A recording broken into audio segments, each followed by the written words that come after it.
Good morning. I want to thank you for being here on Tax Day, and thank you to the Republican Study Committee for bringing us together to talk about how the working families' tax cuts are helping Americans keep more of what they earn, expand their businesses, and have a stronger financial security for their families. North Texas job creators have repeatedly told me how much they enjoy and appreciate the working families' tax cuts that are prioritizing their ability to grow, invest in their futures, and focus on private sector jobs and job expansion rather than vast government spending that we saw during the Biden administration.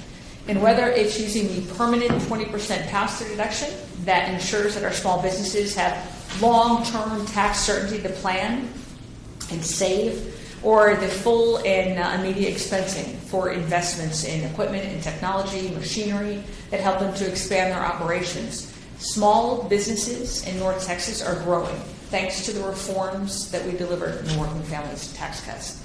And I just want to repeat how important making the pass-through deduction permanent for our Main Street businesses and our local job creators.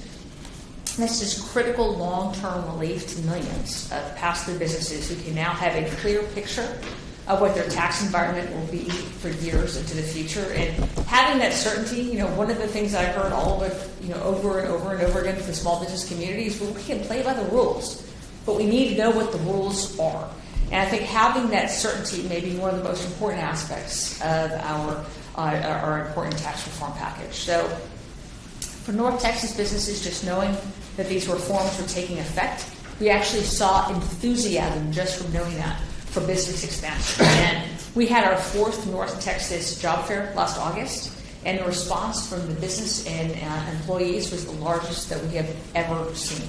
We had more than 500 businesses, we had Fortune 500 companies, we had small mom and pops, and we had over 35,000 people who came out to look for a job. And they were looking for a new career, they were looking for better benefits, more flexibility, and new opportunities. And we saw that. It's become the largest independent job fair in the country.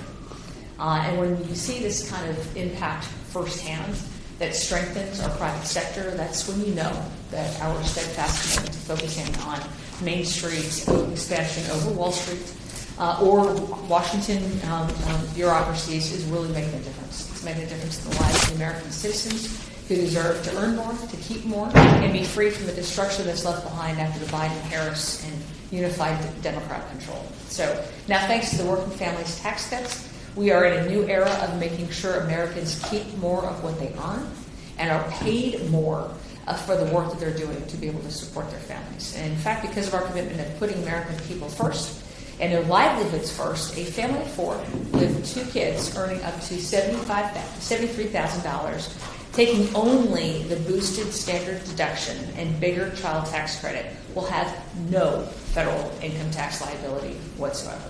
And that's real relief. And that can go toward grocery bills, medical bills, housing, kids' education, child care costs, and all necessities that Republicans are helping to ensure that families can pay for and that were strained under the Democrat policies that left America really impoverished. So we're delivering on promises like no tax on overtime, no tax on tips, meaning that our hourly workers are keeping more of their hard-earned money.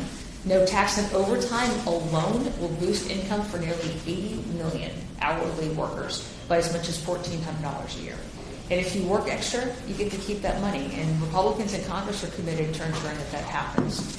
This tax day, let's recommit ourselves to strengthening America's small businesses, our vital middle class, and to renew our determination to further limit federal taxation and regulations so that our hardworking American job creators are free to do what they do best.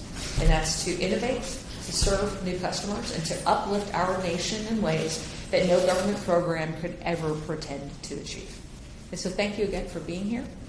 We look forward to hearing your stories and learning how we can further pass the kinds of tax reforms that strengthen our nation and secure our America First future for our children and our grandchildren. And with that, I would love to hear from Representative Gary Palmer.